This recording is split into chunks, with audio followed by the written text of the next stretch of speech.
ઈશ્વરદાસજી મારવાડમાં સંવત 1515 જન્મ્યા. આ ઈશ્વરદાસજી નો પૂર્વજન્મ જે હતો એ યોગીનો હતો. જ્વાલાગીરી ગુરુ સમાધિગીરી એક મહાન તપસ્વી સંત હતા.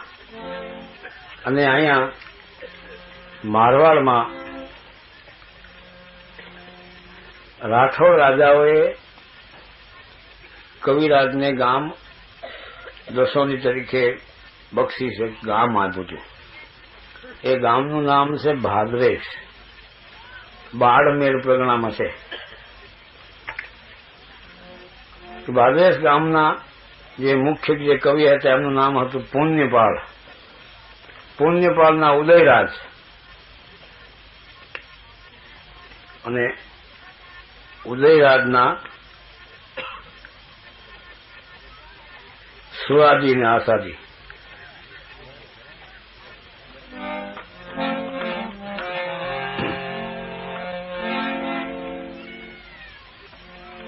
આ સુરાજી બાળક હતા એ મહાન ભક્ત હતા. અને આશાજી હતા એ તો ખાસ લક્ષ્મણજીના ભગત હતા. એને એક પણ કાવ્ય રામજીનું નથી બનાવ્યું.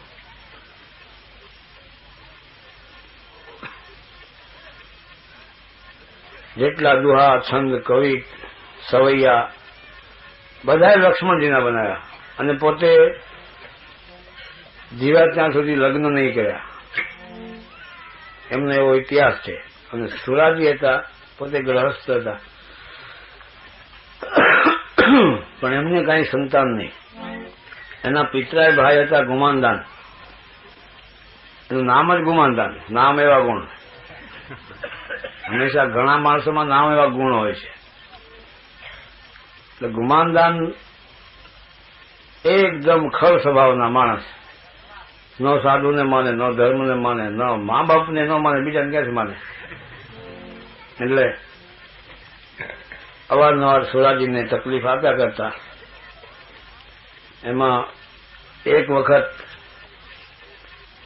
જે આપણે જેને જાજી જમીન હોય એની જમીન પડતર બહુ રહે. પછી એને વીડ કહેવાય. એમાં ઘાસ જ ઉગે, બીજું કાંઈ ન હોય.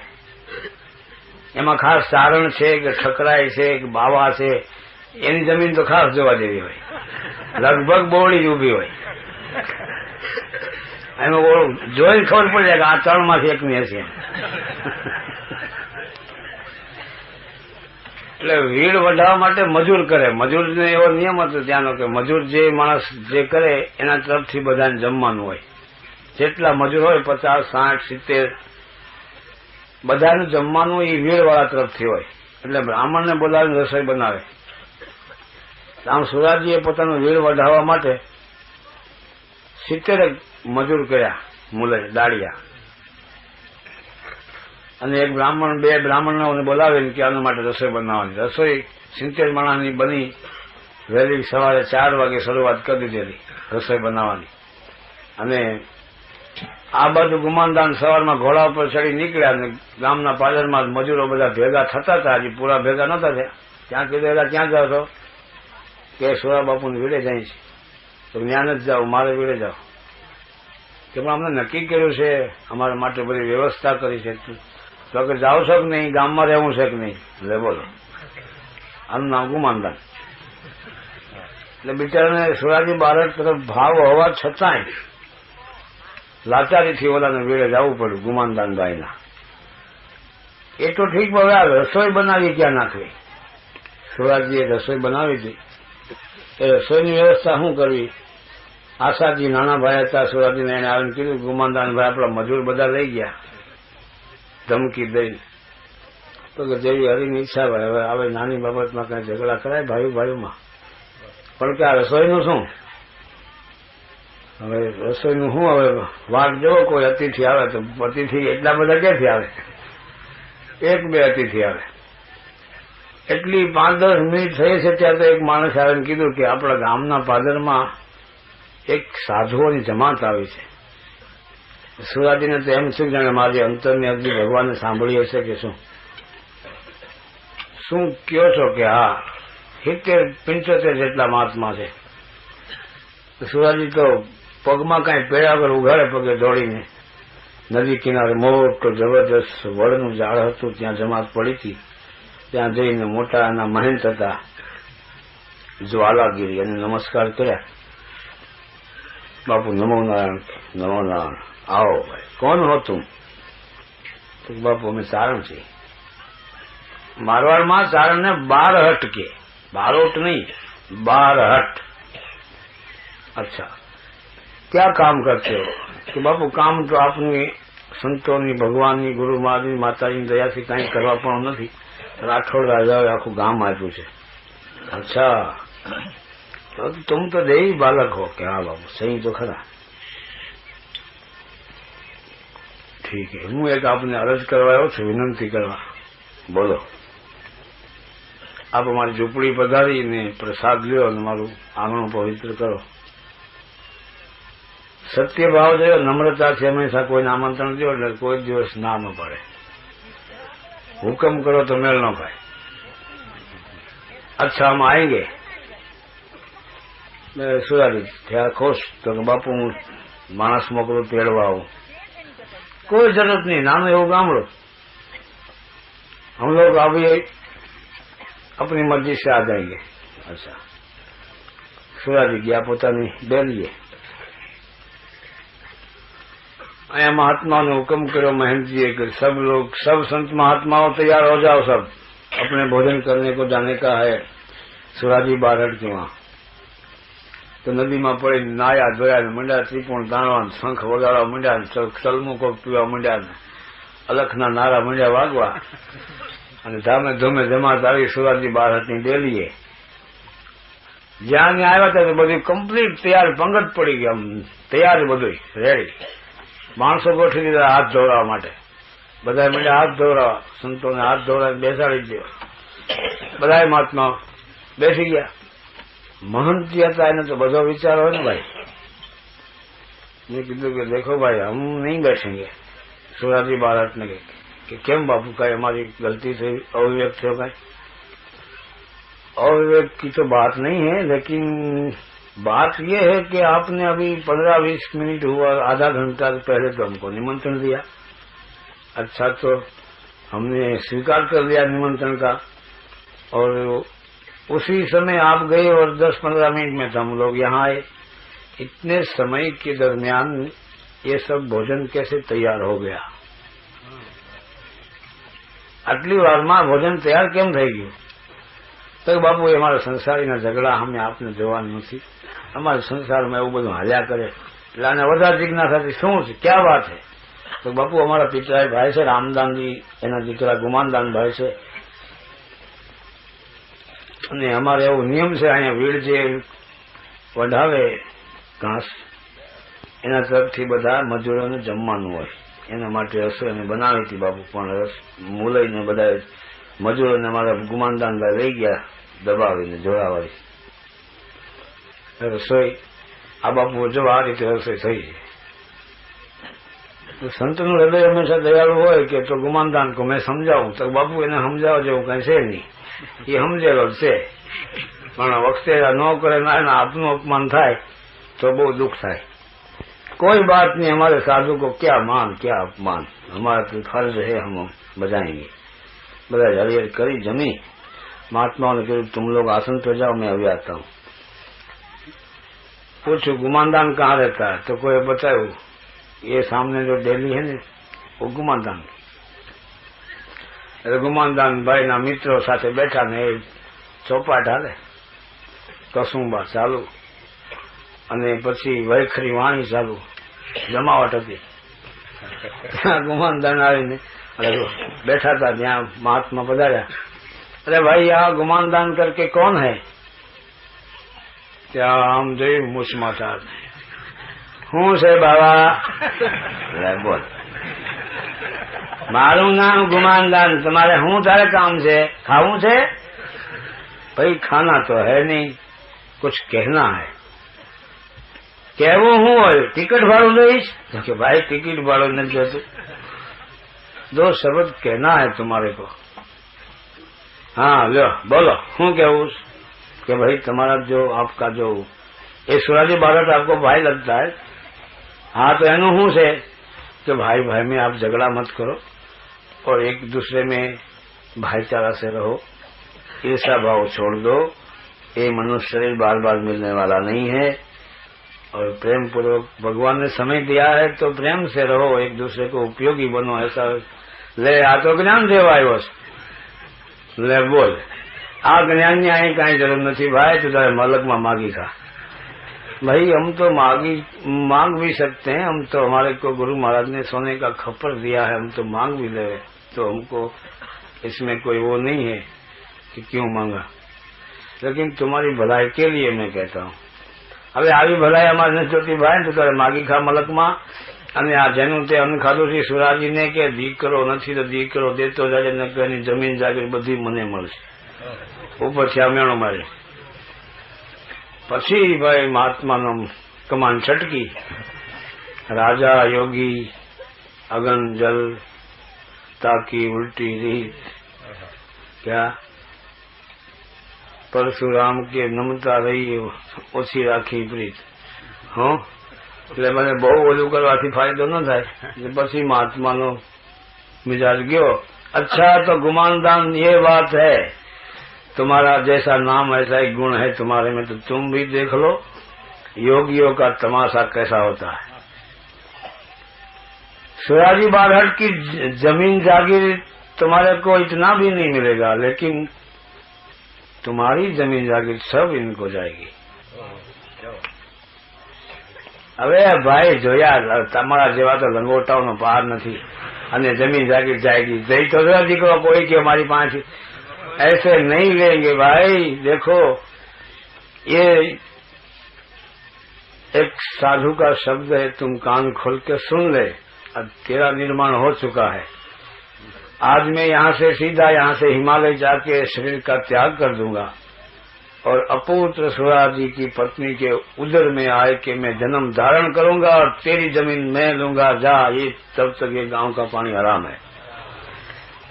અને હાહાકાર થઈ ગયો। બાપુ મહાત્મા બધા સંતોને કીધું તમે अपनी अपनी जगह पे चले जाओ भाई, हमारा ओम नमो नारायण। આશાજી દોડીને સુરાજીને ખબર આવે બાપુ આ તો આમ થયું મોટા ભાઈ, તો ભાઈ મેં નહોતી ના પાડી બાપુને કે ત્યાં ન જવાય, એ મૂર્ખ આદમી છે એની પાસે કાંઈ જવાયની વાત ન કરાય। વળી સુરાજી દોડ્યા, બાપू बापू बस उधर ही ठहरो, अब काम हमारा पूरा हो गया, आखिरी अंजल तुम्हारे घर का था वो ले लिया, आज से गांव का पानी हराम है और महादेव जी तुमको बड़ा प्रतापी पुत्र देगा, उसका नाम ईश्वरदास रखना। એટલું કઈ સંત ભાગી રવાના થઈ ગયા। અહીંયા પરમાત્માને લાજ રાખવી છે તો સંવત 15 મેન જન્મે ઈશ્વરદાસ, ચારણ વરણ ચકોર મેન ઉણદિન હુવો ઉજાસ। સંવત 1515 ઈશ્વરદાસજીનો પ્રાગટ્ય થયું, જન્મ થયો। જન્મ થતા તો બાપા હવા બદલી ગઈ, આખી વાતાવરણ પલટાઈ ગયું। જેમ જેમ ઈશ્વરદાસજી મોટા થતા ગયા એમ ગુમાનદાનની અવનતિ થતી ગઈ। પૂરા 15 વર્ષના ઈશ્વરદાસજી થયા ત્યારે ગુમાનદાન કુટુંબ સહિત સર્વ સત્યાનાશ। કોઈ દીવો દીકરી કે દીવો નહીં રહે, દીકરી દીવો ન રહે, કાંઈ ન મળે, દેલા તાળા લાગી ગયા। એટલે કીધું છે સંત સતા पे राज है धर्मराज अरुवंश, संत सता पे जात है धर्मराज अरुवंश। जो न मानो तो तपासी जुओ, कौरव रावण ने कंस। जो न मानो तो तपासी जुओ, कौरव रावण अने कंस। આ રીતે ઈશ્વરદાસજી 16 વર્ષે તો પોતાના કાકા આશાજી પાસે સાહિત્યનો અભ્યાસ કર્યો અને સ્વરચિત ઈશ્વર પરમાત્માના ગુણગાન રૂપી છંદ દુહા બનાવવા માંડ્યા। અને 16મે વર્ષે 17મે વર્ષે ઈશ્વરદાસજીના લગ્ન થાય છે।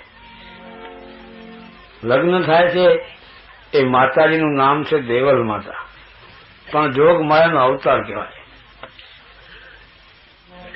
આખા ગામમાં એક જ નાના મોટાના મોઢે એક જ વાત કે જો પરમાત્માએ જોડી બનાવીશ, ઈશ્વરદાસજી આમ જો દેવલ માતા. એક પ્રસંગ એવો વચ્ચે આવે છે કે ઈશ્વરદાસજીને પછી તો આખું ગામ ઘરે હતું, જમીન જાગીર વાડી નોકર ચાકર ભગવાન દયાજી એના ખેતીવાડીમાં નોકરો હતા જે ખેતીનું કામ કરતા હતા. એમાં એક રાઘવ નામનો માણસ હતો. ઈશ્વરદાસજી કઈ ચોપડી લેવા આગળ આવી બાજુ બારણા મુંબઈ જેવું કઈ આયોજન નહોતું આપણે આ ફ્લેટ ને એની અંદર આ રીતે આમ કબાટ ને આમ બારીઓ ને કાચની બારી ને ઓલી બારી એવું નહોતું. ગોખલા હતા, દેશી મકાન. ગોખલામાં હાથ નાખ્યો કારણ ચીજ વસ્તુ લેવામાં વીસીએ ડંખ માર્યો ઈશ્વરદાસજીને. જવો એક પ્રસંગ બહુ સમજવા જેવો છે. વીસીએ ડંખ માર્યો એટલે ઈશ્વરદાસજી આમ આહા એમ થઈ ગયું. એટલે દેવલ માતા ઘરે પણ પુરુષ જેવા પુરુષ ઉઠીને ઓય ઓય કરશો કોક તમારા દાંત કાઢશે. એક કોઈ વીસીની પીડા ને એક કોઈ આ માતાજી આ કેવું. એને ઈશ્વરદાસજીને ધોમ લાગી ગયો ભાઈ કે આને ખબર છે આની વેદના કેવી છે. તે પોતે કઈ બોલ્યા તો નહીં. ઓલા રાઘવ નામના નોકરને કીધું કે નાનો એવો વીછી પકડી આવજે. ચોમાસાનો ટેમ અને વાડીએ રાઘવ ગયો. એક પછી એક પાણા ફેરવા, એક પાણા આટલો કેવો વીછી નીકળ્યો. એટલે વડલાના પાનમાં પડીકું વાળીને લઈ આવ્યો. ઈશ્વરદાસજીને ઈશારાથી કીધું કે હું લઈ આવ્યો છું. તો કે વાંધો નહીં, પાણીયાળા પાસે મૂકી દે. પાણીયાળે વીછીનું પડીકું મૂકી દીધું અને વડલાનું પાનનું પડીકું રહે કેટલી વાર, થોડીક વારમાં તો પોતે ખોલી ગયું. સાંજ પડી ગઈ હતી. દેવલ માતા હંમેશાને માટે ઈશ્વરદાસજી માટે દાંતણ કૂટી અને લોટામાં જળ ભરીને એમાં રાખતા.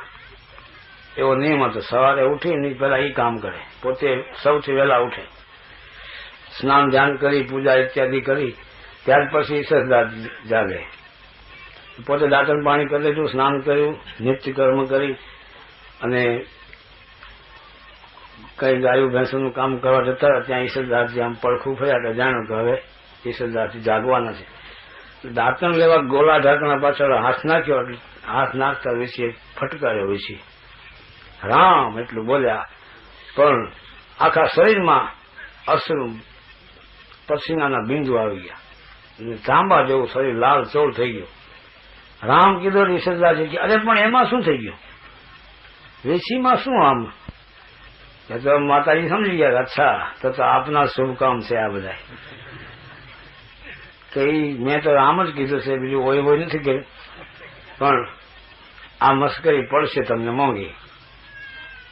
ત્યાં તો આખું શરીરનું બધું પરિવર્તન માંડ્યું થવા, ચહેરો મારો આખું બધું વિચિત્ર થવા માંડ્યું. એટલે કીધું જલ્દી તૈયારી કરો, મારો ટાઈમ પૂરો થઈ ગયો છે. ઈશ્વરદાસજી કે હે? તો કે હે કે કાંઈ ઝપાટો કરો, ગૌમૂત્ર મંગાવો, ગાયનું છાણ મંગાવો અને લીપી નાખો અને જ્યોતની તૈયારી કરો.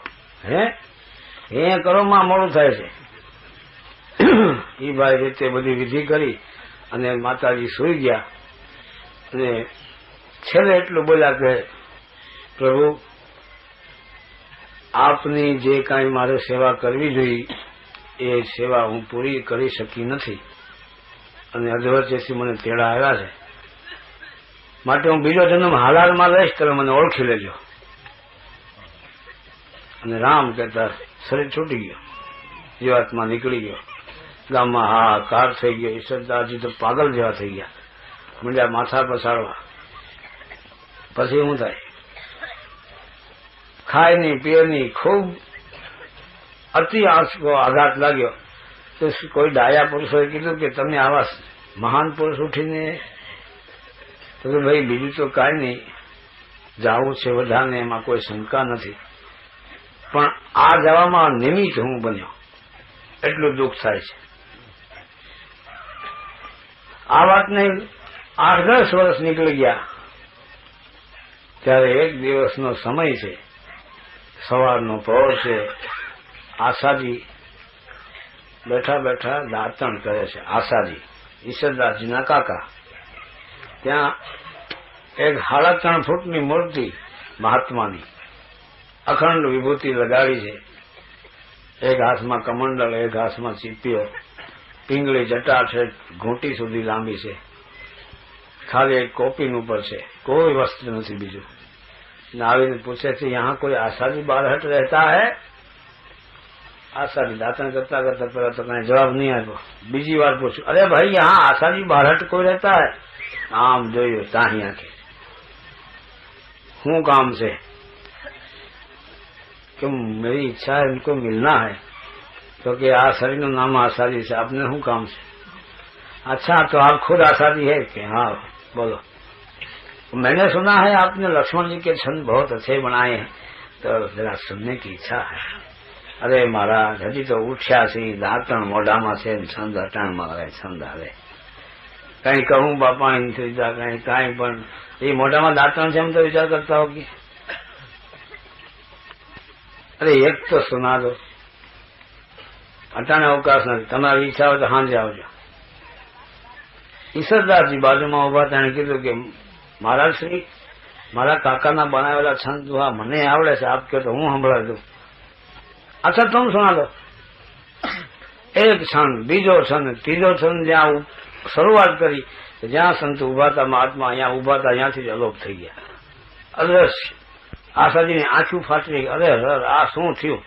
હું શું જોઉં છું? ચારે કોઈ માણસો દોડાવ્યા, માથું સામેથી અલોપ છે, પછી માણસો દોડાવવાથી મળે. તે કીધું કે આ તો જેની માટે મેં આખી જિંદગી આમ બ્રહ્મચર્ય અવસ્થામાં રાખી, આખી જિંદગી મેં લગ્ન ન કર્યા, લક્ષ્મણજી શેષાઈ અવતાર હતા, એનું મેં આટલા કાવ્યો કર્યા, આટલા છંદ દુહા, અને કહેવત છે કાઠિયાવાડી ભાષામાં કે દળી દળીને ઢાંકણીમાં ઉધરાયું. આ પ્રસંગ મારા માટે લાગુ પડે છે, પણ હજી મોડું નથી થઈ ગયું. હજી મારા મોઢામાં દાંતણ છે. આજ ફરી વખત દર્શન ન દે ત્યાં સુધી અંજળ અઘરાજ છે, અંજળ હરામ છે, નહીં લેવાનું. 1 દી, 2 દી, 4 દી, 5, 6, 7મે દિવસે રાતે સપનામાં આવ્યા અને કાયદેસર કે જગાડીને કીધું, આ સાજી બારોટ समय चला गया, समय किसी का इंतजार नहीं करता है, फिर भी तुम्हें अगर इच्छा है दर्शन करने की तो सौराष्ट्र में गिरनार नाम का एक पर्वत है, वहाँ हजारों संत महात्मा जहाँ भजन करते हैं, वहाँ तुम आना, मैं तुम्हें मिलूंगा. वो यहाँ तो हजारों संतों से क्या ओळखाय? तो मेरी पहचान ये है कि मेरी धूणी में से जो शिखा चलती होगी वो पवन के सामने चलती होगी. मारा धूणाમાંથી જે ધુમાડો નીકળે છે પવનની સામે હાલતો હશે. નકર ધુમાડાનો તો સ્વભાવ છે ને, પવન આમ છે, ધુમાડો આમ જાય ને, આમ જશે તો માનજો મારી ધૂણી છે. આ નિશાની આપી અને બીજે દિવસે પારણા કર્યા. ઈશ્વરદાસજીને કીધું, આશાજી બારહટે કે મારે જાત્રા કરવાનું મન થયું છે, જેવો આપનો હુકમ કાકા. નીકળ્યા, સમય ચોઘડિયા સરખું ટાઈમ જોવડાવી અને નીકળે છે. તેથી આવા ઇમ્પાલા, મર્સિડીઝ ને એમ્બેસેડર, ફિયાટો કઈ સાધન નહીં, હાંડિયા, ઘોડા ને હાથી, ગાડા, આ બધા વાહનો હતા. 450 વર્ષ પહેલાની આ વાત છે. 15 દિવસે ગિરનાર આવે છે. બધા આખા ગિરનારમાં બધે ફરતા ફરતા ફરતા ફરતા ઘણી જગ્યાએ સંતોના ધૂણા જોયા. પૂછ્યું, બાપુ આગળ કોઈ સંતો છે હવે? તો કે ભાઈ ये तो गिरनार है, यहाँ तो इतने पत्थर है, इतने संत है, कोई जाहिर है, कोई गुप्त है, तुम चलते रहो. કે છે કે એક જગ્યાએ ઝીણું ઝીણું આસ્તે આસ્તે પાણીનું ઝરણું વહેતું હતું અને કાંઠે એક ઝાડ હતું. ઝાડ એટલે મહાત્મા બેઠા છે, આગળ ધૂણી છે. એ ધૂણીનો ધુમાડો પવનની સામે હાલતો જોયો. એ કીધું કે આ બાપુ નિશાન આપ્યું હતું યાદ છે. જઈને દંડવત પ્રણામ કરી અને પ્રેમ અશ્રુથી આશાજી બારઠે મહાત્માના પગ ધોઈ નાખ્યા. એટલા આંખમાંથી આંસુ આવ્યા. આ ધીરેથી આંખ ખોલીને કીધું, आओ बारट आशा, तुम कभी न होना निराशा, तुमने मेरे दर्शन के लिए बहुत तकलीफ उठाई. तो आशा जी ने खूब વધારે આંસુ આવ્યા આંખમાં. કીધું શાંત હો જાઓ. પડખે રામશાળી હતી, બાજુમાં રામશાળી હતી. આ શબ્દ છે સાધુ સાહેબ શબ્દ. રામશાળી જે શબ્દ છે ને સાધુ સાળી શબ્દ છે, બધાને ખબર ન હોય, સમજ્યા? એટલે સાળી છે ને કાઠિયાવાડીનો તળપદી શબ્દ છે. તળપદી ભાષાનો શબ્દ બકરીને સાળી કહે. બકરીને શું કહે? સાળી. એને પછી સાધુ સાળી શબ્દ ભલે એટલે રામશાળી કીધી. એને ધોઈ દૂધ કાઢી ખપ્પરમાં લઈ એની અંદર કઈક વનસ્પતિ નાખી, જડીબુટી ધૂણા ઉપર મૂકી, આંગળીથી હલાવી, અડધું પોતે પીધું સંતે, અડધું આસાજી સામે ધર્યું. તો જો ભાગ બિન મિલે ને કોડી કહેવત છે ને કે જબ વનરા પકને લગી તબ સાંચ મેં ભયો રોગ. એવું થયું આસાજી બાળકનું. એને સુગ ચડી ગઈ. અઠું કેમ થયું? આટલું થવા છતાં એને સુગ ચડી. બાપુ હું તો પ્રસાદ લઈને આવ્યો છું, કઈ જાતની ઈચ્છા નથી. અચ્છા, ઈશ્વરદાસ હજી પડખે ઉભા હતા, એની સામે ફટ લઈ લીધું. એ શ્વાસે પી ગયા. પણ પિતાની સાથે ત્રણ કાળનું હુજવા માંડ્યો. બાપુ આપના પ્રસાદથી તો મને આવું બધું દેખાય છે. તો કે તુમ પાત્ર હો, ખૂબ ઈશ્વર કા ભજન કરો. પછી ત્યાંથી સોમનાથ પાટણ, ત્યાંથી દ્વારકાધીશના દર્શને ગયા. દ્વારકામાં પ્રશંસા સાંભળી કે કચ્છમાં એક પ્રદેશ છે ને એની અંદર જામ રાવળ કરીને રાજા છે, મહાન દાનેશ્વરી છે. એવો કોઈ દિવસ ન હોય કે જામ રાવળની સભામાં કવિ ન હોય, બહારના કવિઓ આવે. એટલે એને આકર્ષણ થયું. પોતે કચ્છમાં આવે છે વાણમાં બેહીને. અને ત્યારે કચ્છમાં રાજધાની હતી કેરાકોટમાં. કચ્છ કેરાકોટમાં બતાવ્યું છે કે રાજધાની હતી. ત્યાં અમીર ઉમરાઓ દ્વારા જામ સાહેબને, જામ રાવળને મળે છે. ત્યાં ઈ સભાની અંદર એક પિતાંબર ભટ્ટ હતા, બ્રાહ્મણ. એને રાજગુરુ તરીકે રાખ્યા હતા. કવિ કાંઈ પણ સાહિત્ય કે કવિ કાવ્ય કે છંદ કે કાંઈ પણ બોલે, એમાં જો પિતાંબર ભટ્ટ આમ હકારમાં માથું હલાવે, એને શિરપાવ, દક્ષિણા, ભેટ પૂજા બધું એને મળે. અને આમ જાત કરે એને કાંઈ મળે નહીં. આવો ત્યાંનો નિયમ હતો. આસાદી બે છંદ બોલ્યા, પિતાંબર ભટ્ટે આમ કર્યું. ઈશ્વરદાસજીએ સ્વરચિત પોતે બનાવીને બીજા બે છંદ બોલ્યા. પિતાંબર ભટ્ટે જાત આમ કર્યું. બીજા તો કોઈ નહીં, પણ ઈશ્વરદાસજી પોતે જોઈ ગયા. હા, આ ભૂંડું બ્રાહ્મણ કરે છે. જે કઈ કરે છે ભૂંડું બ્રાહ્મણ કરે છે. આ બ્રાહ્મણને રહેવા દેવાય નહીં. એટલી બધી માયાનો પ્રબળતા તો ઈશ્વરદાસજી જેવાને પણ એમ થઈ ગયું કે આવા બ્રાહ્મણને મારી નખાય. એટલે મતલબ કે ખુલ્લી તલવારે પૂછતા એ પિતાંબર ભટ્ટને ઘરે પૂગી ગયા ઠેઠ. અને તે ટાઈમે તુલસીના ક્યારા બહુ ઊંચા કુંડા બનાવતા, પિલર્સ જેવા. અને એની ઉપર તુલસી એટલે અપવિત્ર કોઈ ન કરે. એની પાછળ હંતાઈ ગયા ખુલ્લી તલવારે. આજે પિતાંબર ભટ્ટ ના તો ભૂકટતા બોલાવા છે, ગમે થાય એમ હતાય ને ઉભા રહી ગયા. અંધારું થયું. પિતાંબર ભટ્ટ આવ્યા કચેરીમાંથી. માતાજી સામે આવી. અરે પણ કે પ્રભુ આટલી બધી વાર લગાડી, આજ શું બહુ કવિઓ હતા? અરે દેવી, જામ રાવળની સભામાં કવિઓ ન હોય એવો તો કોઈ દાખલો જ ન હોય. આજે મને 65 વર્ષ થયા, એમાં 5-25 કવિ ન હોય એવો તો કોઈ દાખલો નથી. આટલા વર્ષોથી હું અભ્યાસ કરતો હોઉં છું, પણ એમાં મારવાડમાંથી હમણાં જે 2 કવિ આવ્યા છે, કાકો ને ભત્રીજો છે. પણ ભાઈ આશાજીની કાવ્ય પણ પ્રશંસનીય છે, પણ એના ભત્રીજા ઈશ્વરદાસ છે, એની જે કાવ્ય મેં સાંભળી. એવી હું તમને વાત કરું, આટલા મારા 65 વર્ષની ઉંમરમાં આવો કવિ કોઈ મારા આડે નથી આવ્યો. મને દુઃખ એટલું થયું કે આ કાળા માથાના માનવીના ગુણ ગાય છે, અને જો મારા નાથના ગુણ ગાય તો જન્મ મરણના ફેરા મટી જાય. આ શબ્દો ઈશ્વરદાસ જે કાનો કાન સાંભળ્યા અને પોતાને પસ્તાવો જે થયો, હમણાં અનર્થ કેવો થઈ જશે. હળી કાઢી, તલવારનો ઘા કરી, પગ પકડી લીધા. અરે ઈશ્વરદાસ તમે આઈ? તો કે પૂછોમાં હું આવો છો, હું તેમ છો. પોતાને મીંડા ગાળું દેવા. અરે તમારે બસ ભરી દીધી પિતાંબર ભટ્ટે. ઈશ્વરદાસ તમારો વાંક નથી, આ માયાનો પ્રભાવ જેવો છે. આમાં તો અછા આળગોટિયા ખાઈ ગયા છે. તમને અમે હું, પણ હવે તમારે કઈ ગભરાવાની જરૂર નથી. અને હવે તમે મારા છો, તમારે કાયમ અહીં રહેવાનું છે. બીજે દિવસે જઈ જામરાવને ભલામણ કરી કે આ એક એવું રત્ન આપના હાથમાં આવ્યું છે કે જે ગોતવા દેવલોકમાં નહીં મળે. આશાજીને લખ પસાવ કરીને રવાના કર્યા. ઈશ્વરદાસજીને કાયમ માટે ત્યાં રાજકવિ તરીકે રાખે છે. અને ઘણો સમય ગયા બાદ અમરેલીમાં આપણે વજારી ઠાકોર કરીને હતા, જુનાગઢ નીચે અમરેલી, અને જુનાગઢમાં હતા આપણે નોંઘણ, નવઘણ નહીં પણ નોંઘણ.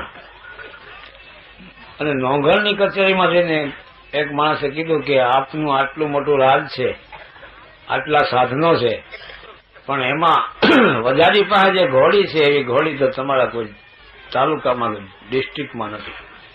શું વાત કરો કે હા, તો મગાવો, બોલાવો વજાજીને. સરવૈયા અટકના રાજપૂત હતા. વજાજીને આમંત્રણ મોકલ્યું, બોલાવ્યા છે એટલે પોતાની ઘોડીથી આવ્યા. ઘોડી જોઈ નોંઘણે, નોંઘણે ઘોડી જોઈ તો જોતા જ રહી ગયા. હમણાં મારું આમાં જે પ્રશંસા જે મેં સાંભળી હતી એ મારી જ ઘોડી છે. અમરેલી જુનાગઢ થી લગભગ 150-200 કિલોમીટર છે. એ હવારમાં અહીંયાથી નીકળે, બપોરે ભેગા બેસીને જમે.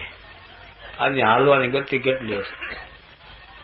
ત્યારે નોંઘણે કીધું કે આ ઘોડી મને જોઈ એટલે તમને બોલાવ્યા હતા. તો કે બાપુ બીજું કઈક માગો, મારો જીવ જતો હોય તો માગી લો, બાકી આ તો ઘોડીનો તો મેળ નહીં ખાય. પણ વજાજી તમારે રહેવું છે મારા રાજમાં, એ તો ખબર છે ને? તો એ બધી ખબર છે. હું તમારો ખંડીયો રાજા છું, મારે તમને ખંડણી ભરવી પડે છે, બધું જાણું છું. ઘોડી સિવાય બીજી કઈ હુકમ કરો? તો કે ના, મને જોઈ ઘોડી. તમે કહો તો આ 550 ઘોડા છે, એમાં તમે જેટલા જોઈએ એટલા લઈ જાઓ. તો કે એમના નો આવે, એમના હાથ કરે. તો ગામ માગો. તો કે ના, તો પછી તમારે ભોગવવું પડશે. તો કે જે થાય. ત્યારે વજાજી ઠાકોર અને જામરાવળ બે સાડુભાઈ થાય. એટલે રીસામણા એ વજાજી ઠાકોર અહીંયા કચ્છમાં 3 વર્ષ રહી ગયા. એ 3 વર્ષ ઈશ્વરદાસજીનો એને સત્સંગ થયો. અને વજાજીના દીકરા કરણ હતા, એ તો ખાસ એમના શિષ્ય બન્યા ઈશ્વરદાસજીના. પછી નોંઘણ દેવ થઈ ગયા અને શ્રીસંઘ જયારે ગાદી ઉપર આવ્યા ત્યારે મનામણા કરીને પાછું મળેલી વજાજીને સોંપ્યું. ત્યારે વજાજી રવાના થયા ત્યારે હાથ જોડીને કીધું, હે બાપુ, ઈશ્વર બાપુ, એક વખત મારું અમરેલી પવિત્ર કરવા માટે દયા કરજો. ઈશ્વરદાસજી કે ભાઈ અંદર દાણા પાણીની વાત છે, રાખે જ્યું ત્યું રહે, જહાં નિર્મે વહાં જાવે, હુકમ તણે વશ હુએ, જકો મેરા ફરમાવે. અંદર હશે તો કોકની ગાવે છે. એ પ્રસંગ પછી થોડાક ટાઈમમાં જામરાવળ દેવ થઈ ગયા. ઈશ્વરદાસજીને બહુ દુઃખ થયું, ક્યાંય ચેન પડતું નહોતું. ત્યારે વજાજી ઠાકોરના કરણ જે દીકરા હતા એનો લગ્ન આવ્યા અને માણસ ખાસ મોકલે છે ઈશ્વરદાસજીને તેડવા માટે. ઈશ્વરદાસજી કે હું આવું છું, તમે જાઓ. ઈશ્વરદાસજીનો એવો નિયમ હતો કે પોતે રાજપૂતના ઘર સિવાય અનાજ લેતા નહીં. એમ હરિરસમાં લખ્યું છે ખાસ.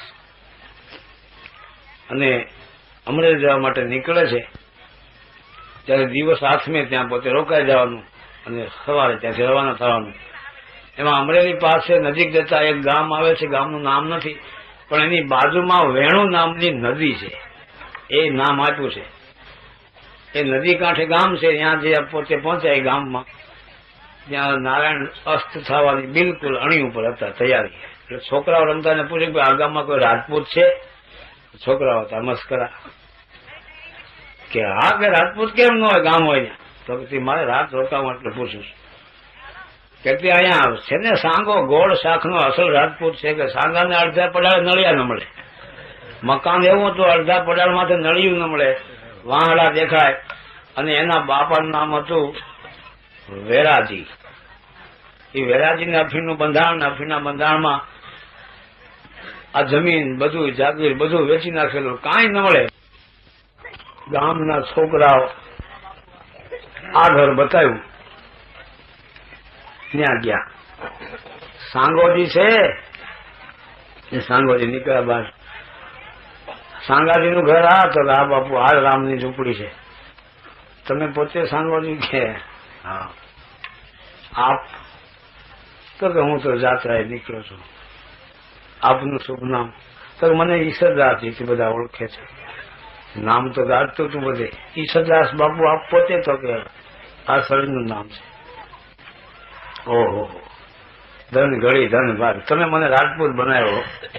હે, તમે મને રાજપૂત બનાવ્યો કે રાજપૂતને ઘરે તમે ઉતરવાનું જે આપનું પણ છે, નિયમ છે, અને એમાં મને તમે પસંદ કર્યો.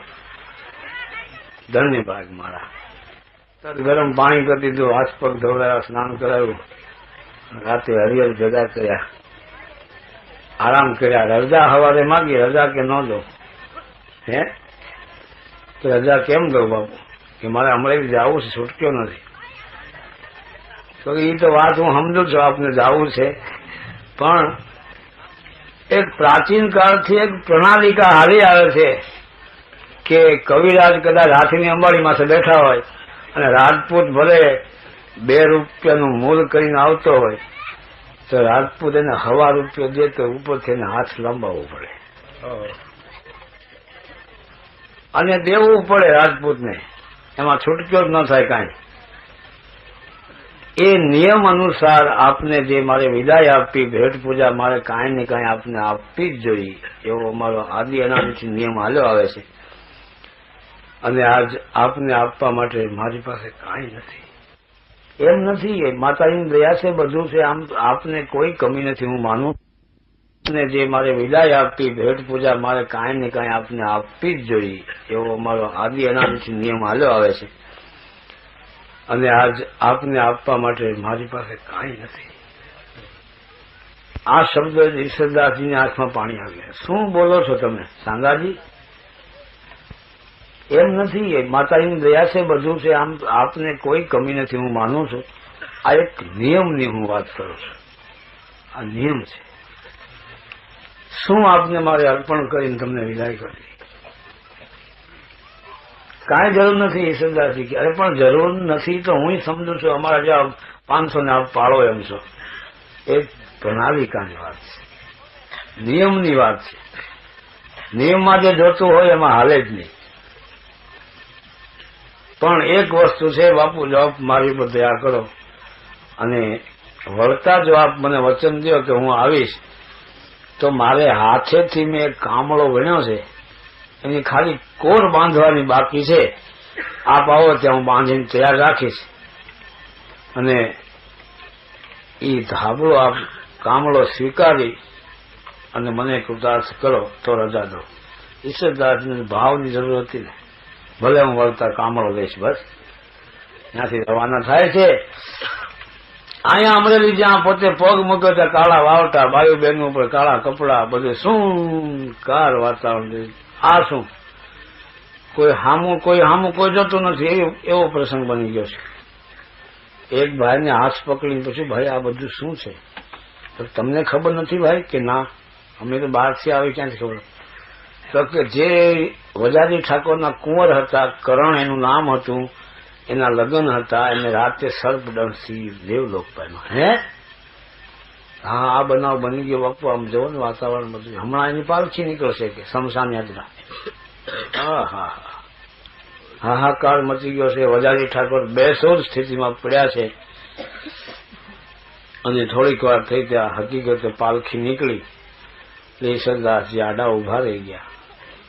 ઉભી રાખો પાલખીને, ઉભી રાખો. બધા કોઈ ઓળખે નહીં. પાલખી કેમ ઉભી રાખવી? ભાઈ ઉભી રાખો જરા, મારી વાત સાંભળો. કે શું ભાઈ તમે કોણ છો પાલખી રોકવા વાળા? તો કે પણ સાંભળો તો કહું ને. તમે વજાજી ઠાકોરને જઈને કહો કે ઈશ્વરદાસ કરીને આવ્યા છે નવાનગરથી. ઈશ્વરદાસજી તમે પોતે? તો કે આ શરીરનું નામ ઈશ્વરદાસ છે. એક માણસ કે ભાઈ કહેવામાં શું જાય છે? દરબારગઢમાં જઈને કાનમાં જઈને તો બેસુર સ્થિતિમાં પડ્યા હતા. કાનમાં કીધું બાપુ ઈશ્વરદાસજી કરીને કોઈ નવા નગરથી આવ્યા છે. મુર્શિદ થઈ ગયેલા વજાજી ઠાકોરની મૂર્છા વળી ગઈ. ઈશ્વર બાપુ કરીને હળી કાઢી, દોડ કાઢી. જ્યાં ઉભા હતા પાલખી પાસે ત્યાં આવીને પગમાં પડી ગયા, બાપુ મારો સત્યાનાશ નીકળી ગયો, મારું બધું લૂંટાઈ ગયું, મારું આમ થઈ ગયું, મારો એકનો એક કુંવર હતો એને ઈશ્વરે લઈ લીધો, હવે મારે આ જિંદગીમાં કોઈ રસ નથી. કે ભાઈ એવું કાંઈ નથી, ઈશ્વરના દરબારમાં તો બધી વસ્તુ છે, કોઈ કમી નથી. મેં શાંતિ રાખો અને આ બંધ છોડી નાખો. અરે બાપુ બંધ તો હું છોડી નાખો ને, ભગવાન દયાળુ છે, માતાજી સારું કરશે. કે છે કે બંધ છોડાયા અને 17 કે 18 કડીનો એ ટાઈમે છંદ બનાવી અને એમાં હનુમાનજીને બોલાયા છે કે તમે લક્ષ્મણજીની મૂર્છા વાળી હતી. ચંદ્રમાને કીધું કે તમારામાં અમૃત રહેલું છે. એમ ધન્વંતરી વૈદ્યને બોલાવીને કહે છે કે તમે તમારી જે ઔષધિઓનું જે પ્રમાણ છે આજ બતાવો અને કરણને બેઠો કરો. આખો છંદ બોલી મંત્રથી જે કાંઈ ગુરુ મહારાજનો મંત્ર હતો એ અંજળીમાં પાણી ભરી અને કરણ માથે છાંટે છે અને કરણ જાણે ઊંઘમાંથી ઉઠતો હોય એમ જાગીને જોઈ આ બધું શું છે, હું ક્યાં છું, બરાબર છો તમે, જે કાર થઈ ગયો. એ ટાઈમે ઈશ્વરદાસજીને કેટલું માનતા હશે ત્યાંના લોકો. અમરેલીથી આપણે લાઠી જાય તો ઈશ્વરિયા અને વરસડા નામના ગામ આવે છે. એ બે તાંબાના પત્રે લખી ઈશ્વરદાસજીના પગમાં મૂક્યા અને આપનો ઉપકારનો તો કાંઈ પાર નથી, શું આપને અમે આપી શકીએ. આપે તો મારું જીવન ઉજળું કરી બતાવ્યું, ન કે મારે આ જીવનમાં કોઈ જાતનો રસ નહોતો, કાંઈ સાર નહોતો. 1 મહિનો રોકે ઈશ્વરદાસજી. અને અહીંયા બીજે દિવસે સાંગાજીએ કામળો જે વણેલો હતો એની કોર બાંધી અને સાંજના ટાઈમે પોતે વાસળા ચારવા જાય છે. ગામના વાસળા ચારીને ગુજરાન ચલાવતા હતા.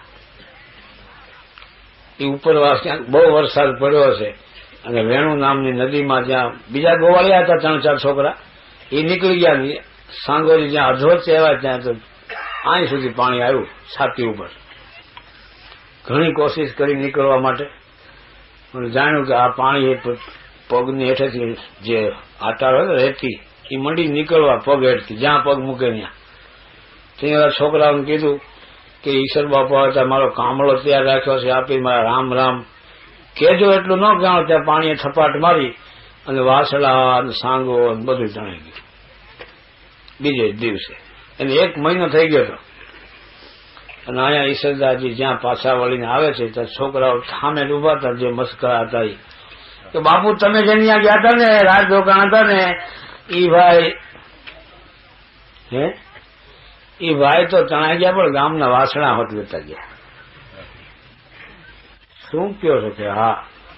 છતાં ઈશ્વરદાસજી એને ત્યાં ગયા અને ડોશીમાને કીધું કે માં જય નારાયણ, જય માતાજી. અરે બાપુ પધારો પધારો પધારો પધારો. આગળના માણસોના મન કેવા હતા, પોતે ગમે એવા તકલીફમાં હોય આવનારને જાણ થવા દે નહીં. જો જાણ થાય આવનાર કાંઈ ગ્રહણ નહીં કરે, જમશે નહીં, ચા પાણી નહીં પીએ. એ અતિથિ પોતાના આશા ધર્મનો ત્યાં ભંગ થાય એટલા માટે ચહેરા ઉપર ભાવ ન આવવા દે કે આ પોતે તકલીફમાં છે. આ ટાઈમ હતો. ડોશીમાં ઘરે પધારો પધારો બાપુ તને વચન પાડ્યું હો. તો કે હા માં. પાણી ગરમ કરી દીધું, સ્નાન કર્યા, બપોર થયા. બાપુ હવે થોડુંક પ્રસાદ લઈ લો. તો કે સાંગાને આવવા દે પછી આપણે હરિયત કરશું. જાણી જોઈને ઈશ્વરદાસજી કે અરે બાપુ તમે તો જાણો છો કે આપણે બાર ગામ જાય છે, સામેથી પૂછે ઢોર ઢાંખર મજામાં. સામેથી પૂછે, જેને ઘરે જાય પૂછે ઢોર ઢાંખર મજામાં. કે ઢોર તો ઠીક પણ ઢાંકર હું તો કે વાહે હાલે. ઈ ઢોરની પાછળ જે હાલતો હોય ચાલતો હોય ને એને એ ઢાંખર કહેવાય. એને એનામાં એટલી જ બુદ્ધિ હોય, મતલબ કહેવાનો. તો આ સાંગો ઢાંખર જેવો છે એનું કઈ નક્કી ન હોય બાપુ. કેટલાય કઈ આવે કઈ ન આવે. રાતના ઘણી વખત રાતે જંગલમાં રહી જાય એવો છે કે મસ્ત રામ. એટલે આપ કઈ ત્યાં સુધી ભૂખ્યા રહી અમને ગમે નહીં ને. આપ પ્રેમથી ભોજન લઈ લો બાપુ. માં ભોજન કેમ લેવાય? અમે વચનથી બંધાણા છીએ કે મારે વળતા આવું, એ મને કામળો આપે, કામળો હું સ્વીકાર કરું, હારે બેહી અને દાળ રોટલો જે ભગવાન આપ્યો એ ખાય અને પછી અમારે વિદાય થવાનું છે. પેલા કેમ ખાવું માતાજી? હું કે બાપુ દયા કરો જમી લે. તો કે માં એ કોઈ દી બને નહીં, સાંગવાળા પેલા ખવાય નહીં. પછી તો માનું હૃદય કેવું હોય તો આ હવ જાણે છે. સધાર હસોય માએ ભોગ મૂકી. બાપુ તમે ગયા ને બીજે દી એની આ કમાળાની જે કોર હતી બાંધી અને બપોર પછી વાસળા લઈને ગયો પછી આવ્યો નથી. હે તણાઈ ગયો વેણુ નદીમાં. શું વાત કરો છો? ત્યારે બીજા છોકરા ભેગા થઈ ગયા હતા બધા કે હા બાપુ સાચી વાત તણાઈ ગયો. તમે એમાં કોઈ હતા અમારે ભેગા તો કે હા 3 છોકરા બહાર અલગ થઈને અમે ભેગા હતા. અમે મોર નીકળી ગયા ની વચ્ચે બરોબર અધવચ્ચે આવ્યા ને પાણી બહુ વધી ગયું. તેમણે કીધું બોલો કામળો બાપુને આપી મારા રામ રામ કેજો. એ શબ્દ ન કહેવાના. ત્યાં પાણી થપાટ મારીને તાણી ગયું. વાસળા ગયા એ તો અને સાંગો પણ તણા ગયા. આજે 1 મહિનો પૂરો થયો છે. તો ક્યાંથી તણાના એ બતાવશે કે હા તમાશાને તેડું હોય. આખું ગામ ભેગું આવ્યું. બધા છોકરાએ વચમાં કીધું બાપુ જો હું જાઉં છું નદીમાં ઉતરો સાહેબ ધ્યાન રાખજો, ઠેકાણે ઉભો રહેશે બરાબર. જ્યાંથી સાંગાએ ઉભા રહીને કીધું મારા રામ રામ કેજો. એ જગ્યાએ આવી છોકરો ઉભો રહે છે કે એ બાપુ અહીંયા જે સાંગો પૂગ્યા તેની દાઢીએ પાણી આવ્યું અને કીધું કે ઈશ્વર બાપુને મારા રામ રામ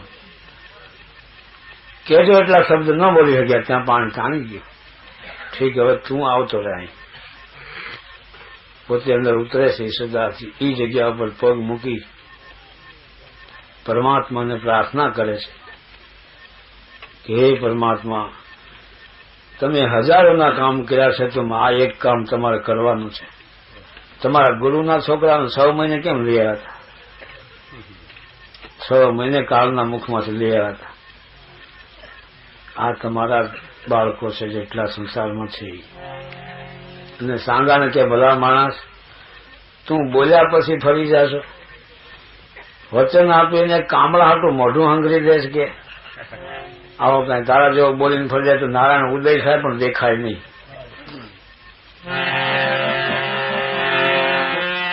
વેત જળું વેણું તણે અને સાંગા દેને સાદ. વેત જળું વેણું તણે અને સાંગા દેને સાદ. એ મમ રાખણ મરજાદ. એ અજવા છાસો તો વેરાવું. એ વેરાજીના દીકરા મારી જો મરજાદ રાખવી હોય વાછડા હોતો પાછો આવે. અને ધર્મના કાર્યમાં કે ગાયની સેવામાં જો સેવા કરનારને જમરાજા લઈ જાય તો ધર્મને પંથે હાલશે કોણ? વાછળ ધેનું વાળતા અને જો જમરાણા લે જાય પણ તો ધર્મ પંથ કોણ થાય? એ અજવાર કરવાય વેરાવું. વાછળ જેનું વાળતા અને જો જમરાણા લે જાય.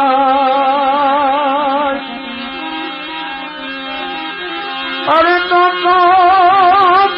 ધર્મ પંથ કોણ થાય? એ અજવાર કરેવાય વેરાવું. અને એક કામળો આપવા માટે હંતાઈ ગયો. કામળે કોણ કારણે અને સાંગો જો સંતાય તો ડુંડી અંધ ન દેખાય. એ વેરાવું તુવાળા સમે અમળ કણ કરણે સાંગો જો સંતાય. તો ઢૂંઢી અંધ ન દેખાય વેરા ઉતવાણા સમય માટે સાંગા જળથળ સાંભળે અને ઈશ્વર તણો આજ હે સાંગા તું જળમાં હો તો જળમાં સાંભળજે સ્થળમાં ક્યાંય ખૂટી ગયેલો હો તેવું અંદર જમીનમાં તો ન્યા સાંભળજે કોણ કે છે ઈશ્વરદાસજી કે છે અને વેગે એટલે અવાજ આવ્યા ભેગો તું જલ્દી પાછો વળી અને તારું વચન તું સિદ્ધ એટલે હાચું કરી બતાવે કામળો આપવાનું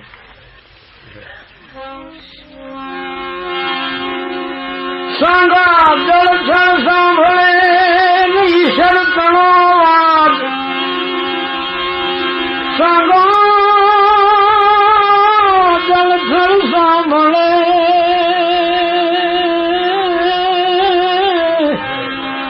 ઈશ્વર તણો વાત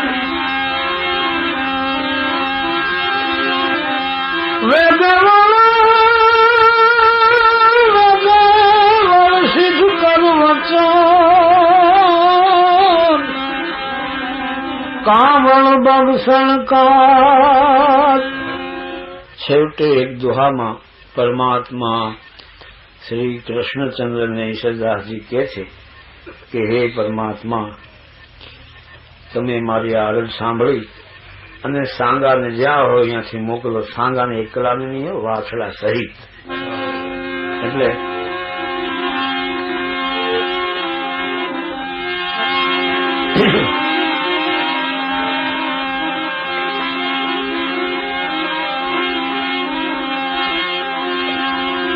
સાંગાને વાછડા સહિત હવે જો ને રજા જદુરાજ સાંગાને વછડા સહિત જો ને રજા જદુરાજ પણ સેવક ઈશ્વરદાસરી આજ રાખો પત મહારાજ આ છેલ્લો દુહો જ્યાં બોલ્યા ત્યાં તો નદીના કોતરમાંથી જેમ આરામ કરી નીકળે એમ વાસળા હોતો 1 મહિને બહાર આવે છે અને ગામમાં જે કાર થઈ જાય છે છોકરાઓ દોડી ડોસીમાને કહે છે મારી તમારો સાંગો આવ્યો અરે મારી 90 વર્ષની મસ્કરી કરો તને શરમ નથી આવતી મારો સાંગાને દેવ થઈ ગયા 1 મહિનો થયો આજ છોકરા કે માં તમારી મસ્કરી કરી તો અમને નરકમાં જગ્યા ન મળે તમે પોતે આવીને જોઈ લો તમારી આંખેથી ડોસીમાએ હાથના સાજવા આમ કરી અને લાકડીને ટેકે ડોહીમાં આવે છે અને આમ જ્યાં જોયું સાંગા સામે નજર પડી ત્યાં સાંગો અને વાછડા બધું હાલ્યું આવે છે ઓહો આવું હું જોઉં છું હરી કાઢી ઈશ્વરદાસજીના પગ ધોઈ નાખ્યા આંસુથી તઈ કીધું ઈશ્વર બડા ઓલિયા ઈશ્વર બાત અગાધ સુરા ચણો કીધો સુદાન પલરો મહાપ્રસાદ આવા ઈશ્વરદાસજી ચારણ કુળમાં થયા બહુ સમજવા જેવી વાત છે માતાજીનું એવું વચન છે આ નાગબાઈનું